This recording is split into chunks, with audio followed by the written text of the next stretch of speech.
নমস্কার। তো কাকু আপনার নাম? আমার নাম কিশোরী মোহন সুতার। একটু জোরে বলুন কাকু। কিশোরী মোহন সুতার।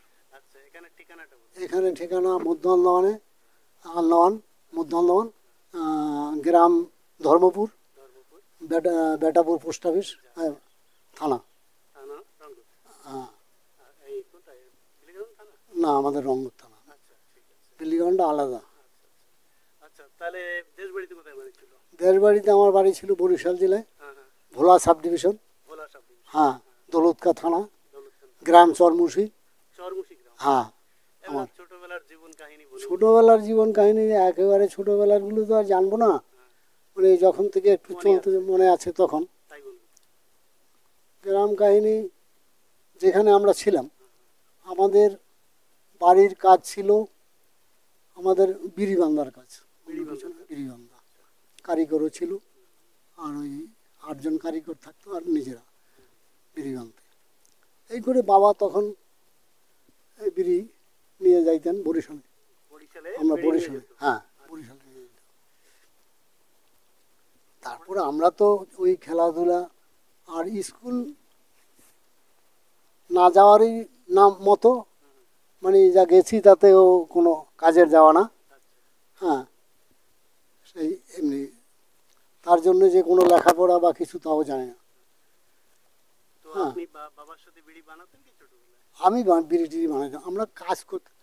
একটা কথা ছিল কি, আমি অত কাজ কাম আমরা করিনি, কেননা বাড়িতে ওই কারিগররা কাম করতো। আচ্ছা, এই নিজেরা বাড়িতে শুধু বাড়ির কাজে, অন্য কিছু করতাম না।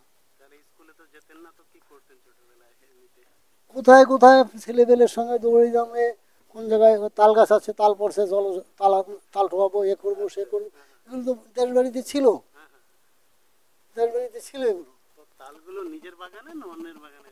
ও নিজের বাগানেরও আছে, অন্যের বাগানেরও। রাস্তা দিয়ে যাইতে রাস্তার পাশে কত গাছ আছে, আচ্ছা আচ্ছা, ও পাওয়া যায়। হ্যাঁ হ্যাঁ। এই করতাম। তারপর তো যখন একটু বড় হইতেছি, তখন থেকে বাংলাদেশে মুসলমান ওরা একটু ইয়ে করতে লাগলো, তবে ওরা ইয়ে করলো, আমাদের কিছু করে নেই। আমাদের যে গ্রামে যেগুলো ছিল সেগুলো কিছু করেনি। তো কারা অত্যাচার করতো? এ অত্যাচার করতো বিহারিরা। বিহারিরা? এ হলো যখন আপনার মুলাদি একটা রায়ট হয়, হুম হুম হুম। কত সালে ওটা, 42 না কত সালে, যে মুলাদি রায়টটা মনে নেই আমার। ঠিক আছে, কি ঠিক রায় আছে, ওটা? মুরারি? মুরারির হ্যাঁ। রায়ট। রায়ট মানে মুসলমানরা আচ্ছা অত্যাচার করতো আচ্ছা। হিন্দুদের পরে। হুম হুম এটা দেখিনি, আমি শুনছি। হুম। শুনে এই মুরাদি যে জায়গাটা, ওইটা আমাদের বাড়ির থেকে অনেক দূরে, হ্যাঁ হ্যাঁ। আমাদের বাড়ির থেকে অনেক দূরে। তারপর এগুলো হইলে তো শোনা যায়, হুম হুম হুম। শোনা যায়। তখন ইয়ে করলাম কি, যে না, বাবা বললো যে এখানে থাকা যাবে না, কেননা এই যা অবস্থা, হুম হুম এদের আজকে ভালো আছে, কালকে খারাপ হবে, হুম। থাকবো না, চলে যাবো এখান থেকে, দেশ ছেড়ে চলে যাবো। তখন মাইগ্রেশন করে আসতে হবে, মাইগ্রেশন করে এসেছেন? মাইগ্রেশন করে। কেন, এর আগে ছিল পাসপোর্ট করে আসতে পারতো, হুম তারপরে হলো মাইগ্রেশন। আমরা মাইগ্রেশন করেই আসি, চলে আসি মেনল্যান্ডে। মেনল্যান্ডে চলে আসে যাই, বাঁকুড়া ডিস্ট্রিক্ট সাপানপুর ক্যাম্প, আচ্ছা আমি যেখানে ছিলাম, আচ্ছা। ওটা বাঁকুড়া ডিস্ট্রিক্ট। তো কদিন লাগলো দেশ বাড়ি থেকে আসতে, বরিশাল দেশবাড়ির থেকে থেকে সেই? বরিশাল অব্দি আসতে বেশি দিন লাগে নাই, ওই 4-5 দিনের মধ্যে। বেশি দূরে না তো। আচ্ছা, নৌকা? হ্যাঁ, নৌকা, নৌকায় আসতে হয়েছে। আমরা আসার পরে বর্ডারে তখন জওহরলাল নেহেরু আছে। আচ্ছা, হ্যাঁ। এই জওহরলাল নেহেরু মানে, আচ্ছা। উনি বললো যে দেখো, তোমরা যারা বাংলাদেশ থেকে আসো, খালি পাসপোর্ট করে আমার যে গেট, হুম হুম হুম। বর্ডার? বর্ডার পাশে, তোমরা এই পাশে আসো, হুম তারপর যা করা লাগে আমি করবো, হুম হুম। তোমাদের আর কোনো কিচ্ছু করতে হবে না। আর সত্যি করে করছেও তাই। ওই বর্ডার পাস হওয়ার পরে আমাদের নিয়ে ক্যাম্পে জায়গা দিছে, তাবু দিছে, ডোল দিত। হ্যাঁ, সপ্তাহে 15 দিন অন্তর ডোল দিত। ডোল মানে কিছু টাকা? টাকা, কিছু টাকা দিত, চাল দিত, এইসব দিত খাওয়ার জন্য। আচ্ছা। এইভাবে 2.5 বছর থাকি ওই সাপানপুর ক্যাম্পে। সাপানপুর ক্যাম্পে 2.5 বছর। 2.5 বছর সাপানপুর ক্যাম্প, ওটা ওন্দা স্টেশন। আচ্ছা আচ্ছা। স্টেশনটার নাম হলো ওন্দা, কোন্দা স্টেশন। বাঁকুড়া ডিস্ট্রিক্ট। তখন ওইখানে তো ওইভাবে আসে থাকলাম 2.5 বছর। 2.5 বছর পরে এখন মুরাদিয়া, মুরাগাছা, তখন জমিদারি আছে। আচ্ছা, জমিদারির সময়। জমিদারির সময়টা হ্যাঁ হ্যাঁ। যাবো কোথায়, ওখানে কিছু জমি টমি কিনবো। আচ্ছা কেন আমরা যখন বাংলাদেশ থেকে আসছি কিছু পয়সা আমাদের কাছে আছে, আচ্ছা। আমরা কিন্তু একদম ভিখারি আসিনি। মানে কিছু না কিছু সম্বল সাথে আছে। হ্যাঁ, সাথে আছে। তাই এ করলাম ওখানে জমি কিছু কিনবো। তখন একটা খবর পেলাম যে জমি আছে মুরাদিয়া, একজনের কাছে জমিদার, ও জমি বিক্রি করবে। ওর নামটা কি ভুলে গেলাম। ঠিক আছে। তারপরে ওর কাছ থেকে জমি বানা করলাম। জমি আমরা 17 জন না 18 জন লোক গেছে, আচ্ছা জমি বানানো নিলাম, এক একজনে যে যতটা পারে। আচ্ছা। আমরা নিলাম 8 বিঘা জমি, কেন আমাদের কাছে কিউটেল আছে। হ্যাঁ হ্যাঁ। বাবা বললো আমরা 8 বিঘা নেবো, ঠিক আছে। তখন উনি তো বললো বায়না দিতে হবে, হ্যাঁ হ্যাঁ। বায়না দিলাম সবাই। 100 টাকা বিঘা তখন জমি, 1 বিঘে 100 টাকা। 100 টাকা, হ্যাঁ হ্যাঁ। শুধু বড়ই বাগান। আচ্ছা আচ্ছা। এগুলো আমার নিজের চোখে দেখা একেবারে এইরকম। হুম হুম হুম। হুম। তারপর ওই করলো কি টাকা টোকা নিয়ে, তো অকল্যান্ডে কাজ, তো অকল্যান্ডে সব হ্যাঁ হ্যাঁ। লেখাপড়া ওইখানে। তো অনেক দিন যায়, ও আসে না, আমরা নিজেরা গেলাম। তাই বললো বললো যে হ্যাঁ এই তো লেখাপড়া হবে, একটু কয়েকদিন পরেই করব। একটু জোরে বলেন দেখি। কয়েকদিন পরেই লেখাপড়া ছাড়বো, সারে তোমাকে জমি তোমাদের দিয়ে দেবো, এই কথা বললো। এর মধ্যে কি হলো, জমির দাম কিছু উঠে গেল, আচ্ছা। জমির দাম বেড়ে গেল। জমির দাম বাড়ে গেল। বাড়ে যাওয়ার পরে আমরা তো আর ক্যাম্পে থাকি ওই সব জানি না, হ্যাঁ হ্যাঁ। আর এরা অফিস আদালতে যায়, এরা জানে। এ কিছু অকল্যান্ডে কিছু পয়সা করে দিয়ে হ্যাঁ হ্যাঁ। আমাদের কাগজগুলো সব নিয়ে নিল, আচ্ছা আচ্ছা। নিয়ে নিল, নিয়ে নিয়ে আর কোনো খোঁজ নেই, হুম হুম। আর কোনো খোঁজই নেই। আর পরে খোঁজ করতে করতে ওর বাড়িতে গেলে ওরা বড় লোক দারোয়ান থাকে গেটে, ঢুকতে দেয় না, গেলেই বললো যে না বাবু নেই। বাড়ি গেলে বাবু নেই, আচ্ছা আচ্ছা। তাই ও কোনো কথা বলতে পারে না। মানে এভাবে টাকাগুলো আটকে রাখে। এইভাবে টাকাগুলো গেলাম অকল্যান্ডে, যে জিজ্ঞাসা করা হলো যে আমাদের কাগজপত্র, বললো যে সব তো নিয়ে গেছে, হ্যাঁ হ্যাঁ। আমাদের কাছে কিছু নেই। ওর নাম হলো আশু গুমস্তা, ওই সেই যে জমিদারের নাম জমিদারের নাম আশু গোমস্তা। আশু গুমস্তা। আচ্ছা আচ্ছা। হুম। তারপরে এখন আর কি করবো আমরা,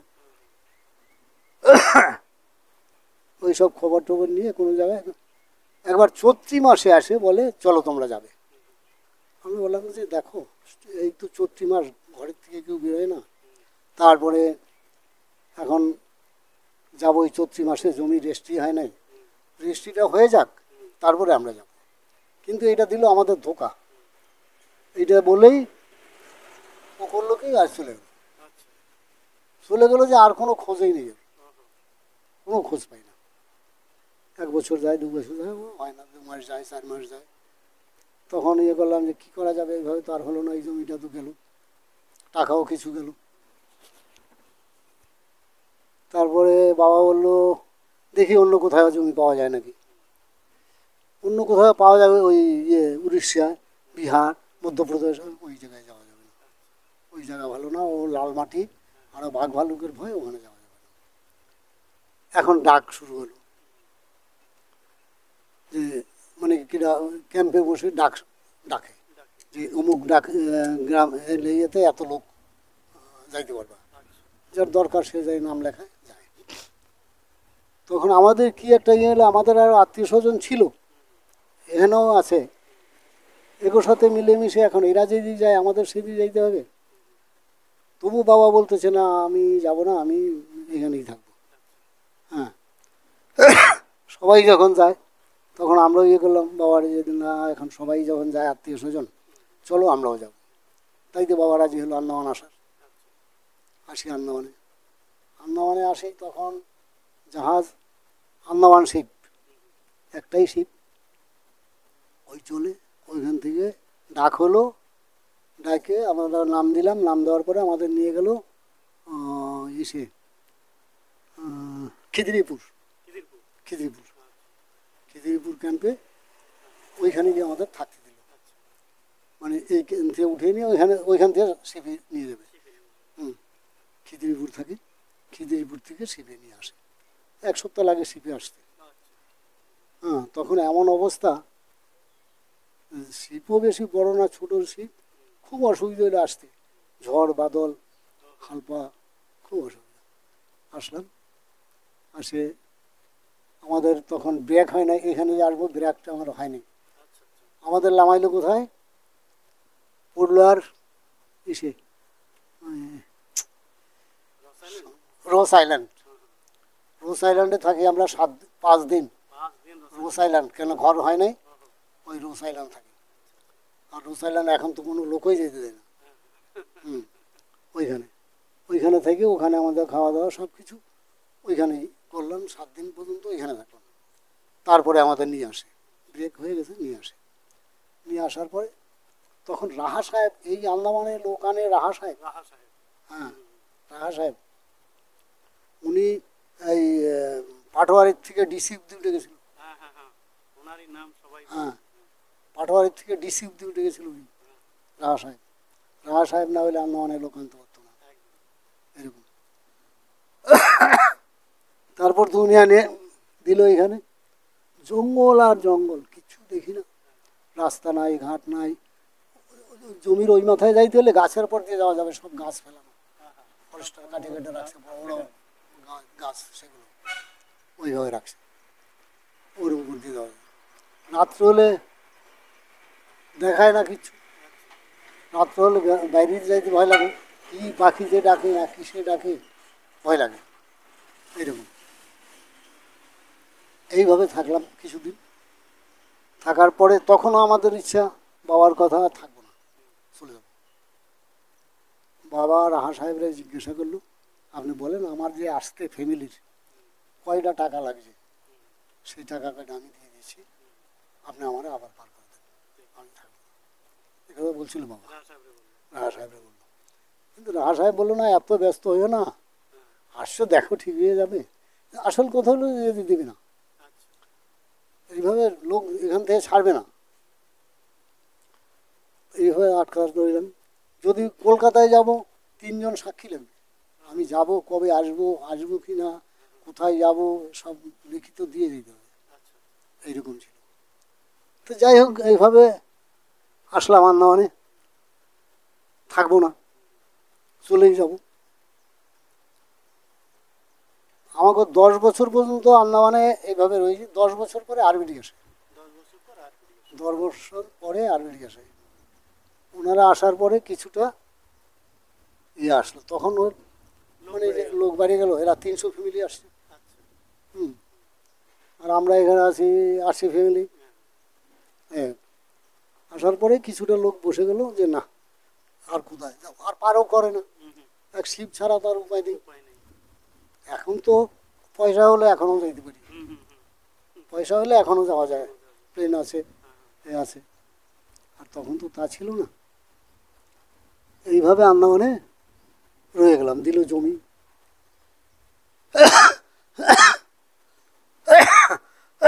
জমি দিল, সেই জমি টমি নিয়ে এখন তো এই আন্দামানেই বাস, আর কোথায় যাব।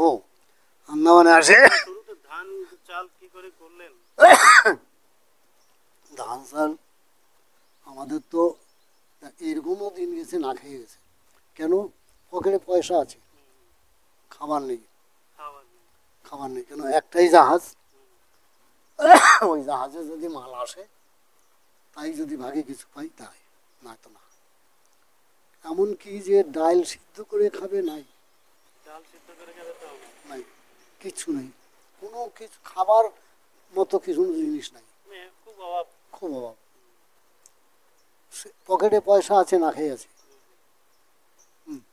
ওই শিপ আসবে, শিপে মাল আসবে, তাও যদি মাল কম আসে আমি যতটা চাবো ততটা দেবে না।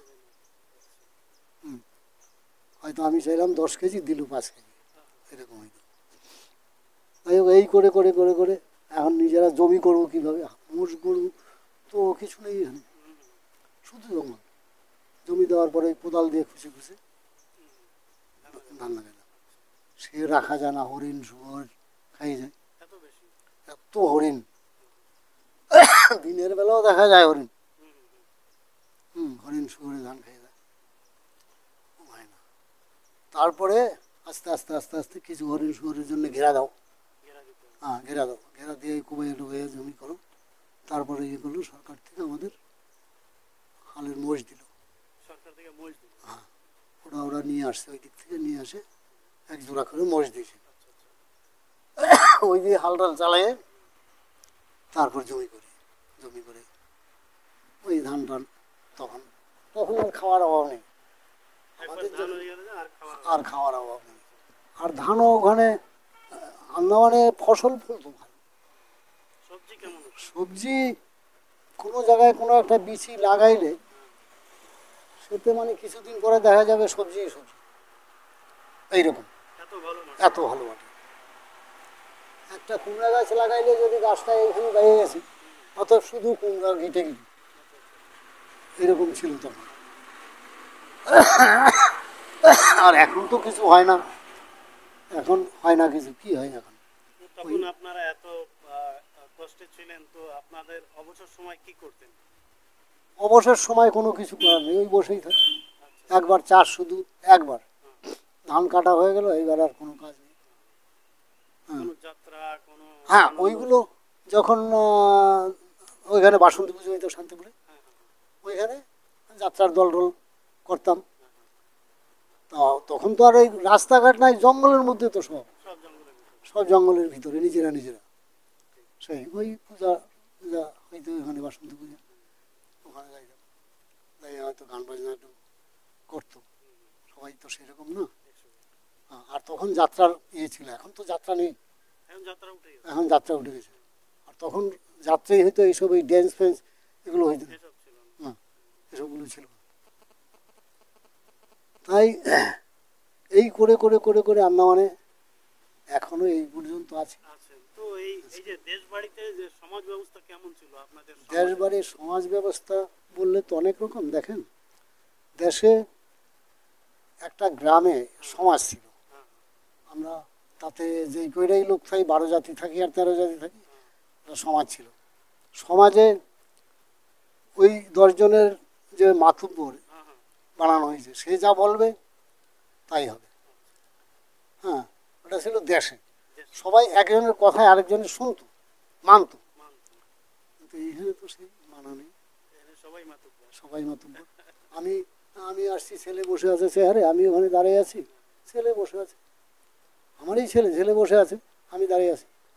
কথা চিন্তা করছিলাম যে বাবা আসছে, আমি চেয়ারটা সারি বাবার দিই। সংস্কার কমে গেছে। হ্যাঁ, এগুলো এইভাবে। তখন অভাব ছিল, এখন তো কোনো অভাব না, নেই। এখন এইটা সত্যি কথা, আন্দামানে এখন কোনো অভাব নেই। এখন একটা লোক যদি আন্দামানে আসে, তাতে খাওয়ার তার কোনো অভাব হয় না। এই যদি একজনের বাড়ি 5 দিন থাকেও, তবু সে পয়সা। খাইয়ে দেবে। হ্যাঁ, তো এখন তো সেই সমস্যাটা নাই। আর খাবার সমস্যা তো এখন মোটেই নেই, যা আছে সবই। তো দেখো তখন কত কষ্ট করলেন, কেমন দিন ছিল, আর এখনের কেমন মনে হচ্ছে সেদিক থেকে? দিন, আগের যে দিন ছিল, দিনগুলো ভালো ছিল। হ্যাঁ, দিন যে গেছে ভালো গেছে, আমাদের কাছে পয়সা ছিল না, গরিব ছিলাম। অমুকের বাড়ি আজকে হরিসেবা, হ্যাঁ, কালকে অমুকের বাড়ি বৈষ্ণব সেবা, ঠিক। পরশু দিন অমুকের বাড়ি এইটা, এটা হয়তো। কিন্তু তখন কিন্তু পয়সা নেই, পয়সা পয়সা খুব কম। হ্যাঁ, হুম, এখন পয়সা আছে প্রত্যেকের কাছে, যাই হোক 2 টাকা থাকুক 5 টাকা থাকুক আছে, আছে। কিন্তু সেই জিনিসগুলো নেই। আচ্ছা, সেই যে ঠাকুর সেবা, হরি সেবা, বৈষ্ণব সেবা, এগুলো নেই। তাহলে তো ওগুলোর থেকে উদ্যোগ রেখেছি আমরা। হ্যাঁ, ওগুলো থেকে উঠে উঠে গেছে। হ্যাঁ, ওগুলোর থেকে তো উদ্যোগ কাকু রেখেছি। খুব ভালো লাগলো, আপনি অনেক কিছুই বললেন, অনেক কিছু জানালেন। হ্যাঁ, তো আপনাকে প্রণাম রইলো, ভালো থাকবেন, ঠিক আছে?